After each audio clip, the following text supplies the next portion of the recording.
চোখ কপালে উঠে যাওয়ার মতো ঘটনা। সেখানে মাটির তলায় থেকে যেভাবে মেশিন বোম অস্ত্রের গোডাউন সেখান থেকে উঠে এসছে, সাধারণ জনগণের দেখে চোখ কপালে উঠে গেছে। গতকাল সন্দেশখালীতে দেখা যাচ্ছে যে একাধিক কিন্তু বোমা পিস্তল অর্থাৎ মিনি কামান পাওয়া যাচ্ছে। এই বিষয়টা আপনি কোন চোখে দেখছেন? দেখেন, সন্দেশখালী যে অস্ত্রের কারখানা, অস্ত্রের গোডাউন বললে ভুল হবে না। আমরা আইএসএফ এর আগে বলেছি, আমাদের নওশাদ সিদ্দিকী ভাইজান বলেছে, সরকারকে পুলিশ প্রশাসনকে তথ্য দিয়েছে যে ওখানে অস্ত্রের কারখানা আছে। এই টিএমসি শাসক দল সেখানে কারখানা করে রেখেছে। তার আজকে সেই নওশাদ ভাইজানের সেই তথ্যটা আজকে আমরা দেখলাম সত্য হয়েছে।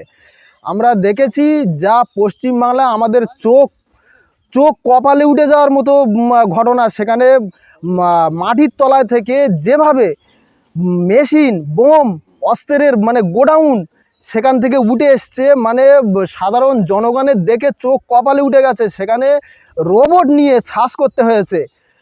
আমাদের দেশের আইনকে, পুলিশ প্রশাসনকে সেখানে রোবট নিয়ে সন্দেশখালী সার্চ করতে হয়েছে। আশ্চর্যজনক ঘটনা। এই সব সাপ্লাই কারা করত? আমরা একাধিকবার বলেছি যে ওখানে শাসক দল কারখানা করে রেখেছে। তা শুধু আমাদের পশ্চিম বাংলা নয়, ওই শাহজাহান শেখের নেতৃত্বে বাংলাদেশে পর্যন্ত ওই অস্ত্র সাপ্লাই হতো। আমরা এর আগে বলেছি, সেটা আজকে সত্য প্রমাণ হয়েছে। সেটা সত্য প্রমাণ করেছে। আমাদের আইনের উপরে আস্থা ছিল, আইনের উপরে ভরসা ছিল। আইন সেটা আজকে আমাদের সামনে, জনগণের সামনে তুলে দিয়েছে। সন্দেশখালীর মা বোনেদের উপরে যে অত্যাচার ছিল, যে অত্যাচার হয়েছিল, সেই অত্যাচারটা ওই শাহজাহান শেখ তার গুন্ডা বাহিনী, শাসক দলের যে গুন্ডা বাহিনী সেখানে যে দাবিয়ে বেড়াতো, আজকে তার সত্য উদ্ঘাটন হচ্ছে। এতে আমরা আইন প্রশাসনের উপরে আমরা খুবই সন্তুষ্ট। আগামী দিন আরও যেখানে তৃণমূল কংগ্রেস যেখানে মোস্তানি করছে, যেখানে এরকম গুন্ডা বাহিনী দিয়ে লেলিয়ে রেখেছে, আমরা পুলিশ প্রশাসনকে বলবো বাংলাটাকে আরও আপনারা দেখেন, আরও সার্চ করেন, আরও অনেক কিছু পাওয়া যাবে এই শাসক দলের নেতৃত্বে। আমরা দেখছিলাম পঞ্চায়েত ভোটে একাধিক কিন্তু শওকত মোল্লার নেতৃত্ব একাধিক মানুষের উপরে টর্চার হয়েছিল। এটি কি শওকত মোল্লা জড়িত আছে বলে কি আপনার ধারণা আছে? ধারণা আছে একদম শিওর। এই যে অস্ত্রের গোডাউন পাওয়া গেছে, এই যে অস্ত্রের কারখানা পাওয়া গেছে, এর সঙ্গে ওই যে নটোরিয়াস ক্রিমিনাল, আমরা বলছি না, নটোরিয়াস ক্রিমিনাল, সরকারি তথ্য, নটোরিয়াস ক্রিমিনাল শওকত মোল্লা ওনার নেতৃত্ব এতে জড়িত আছে।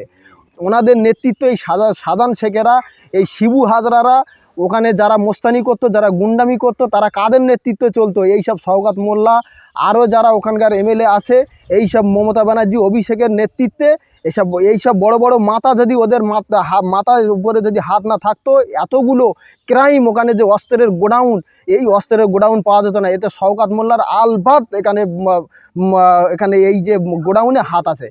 এটা আমরা বলছি, আগামী দিন আপনারা দেখবেন, জনগণের সামনে চলে আসবে, এই শওকত মোল্লাও জেল খাটবে, দেখে নেবেন আপনারা। আর দেখছিলাম শাহজাহান শেখ তিনি কিন্তু যখন জেল হেফাজত হয়, অর্থাৎ তানাকে যখন গ্রেপ্তার করে, তিনি খুব হাসি মুখে গিয়েছিলেন, কিন্তু এখন তানার চোখে জল দেখছে। এই বিষয়টা আপনি কোন চোখে বলবেন? এই বিষয়টা শুধু হাসি মুখ না, উনি যখন পুলিশ প্রশাসন ওনাকে যখন গ্রেপ্তার করেছিল, তখন যেন মনে হচ্ছিল যে পুলিশ ওনাকে গ্রেপ্তার করেনি, ওনাকে গ্রেপ্তার শাহজাহান শেখ যেন পুলিশ প্রশাসনকে গ্রেপ্তার করেছে। এই ছিল শাসাতে যাচ্ছিল। এখন তিনি কাঁদছেন। আমরা দেখেছি তার ভিডিও, পিজন ভ্যানে তার ফ্যামিলি দেখা করতে গিয়েছে, তিনি কাঁদছে। এই বিষয়টা নিচের নেতৃত্ব, এই যে নেতৃত্ব এখন যারা দিচ্ছে, চুনোপুটি যারা বুথ স্তরে আরও যারা নেতৃত্ব দিচ্ছে, এদের দেখে শিক্ষা লওয়া উচিত যে এত বড় বড় নেতারা যদি কান্নাকাটি করে, এদের যদি জেল হেফাজত হয়ে যায়, আমরা বলে দিচ্ছি আপনারা সাবধান হয়ে যান। ক্রাইম করবেন না, বিপদের সময় কেউ পাশে আসবে না, কোনো দল পাশে থাকবে না। আপনি মনে করছেন যে আপনার মাথায় অমুক এমএলএর হাত আছে, অমুক নেতার হাত আছে, অমুক আমাদের সরকারের হাত আছে, বিপদে পড়ে গেলি বন্ধু ভাই বলে দিচ্ছি কেউ পাশে থাকবে না। বিপদে পড়ে গেলি আপনি আর আপনার ফ্যামিলি বিপদে পড়ে যাবে।